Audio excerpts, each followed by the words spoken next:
turup yüzüme çağan Bekliginde bolup bilden son şol Sen tanamam karataçın ağının Sen tağaman örünün aman şol Biz hemmemiz şartlık üçün doğulduk Şoň üçinen geçtik ine şunça yol Şat günlerim köp bolmana kıynanmam Şat günlerim bolanına maşavol Komşuyna badığama göçmedini komşuyun Genel çörme vay etmedin oduna Ayakların eksik edemin ederim Görüşlerim görücük kadının Teker turup zil yüzüme dünyanın Dinliginde bolup bilsen son şovul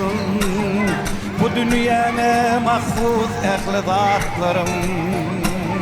Senin soğulup geçmenin eman şovul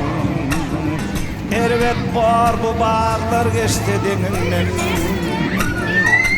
Bu yağışlar senin üçün yağmadan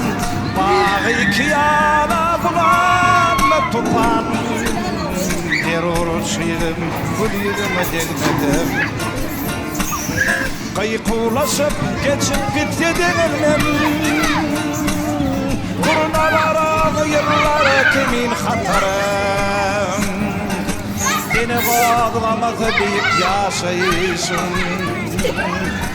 Çödülünken çödülümeli matalım Şoň üçinem zil yüzüme dünyanın Ödüm hatta komşu hatta pikirim Bu dünyana mahsus ehli zatlarım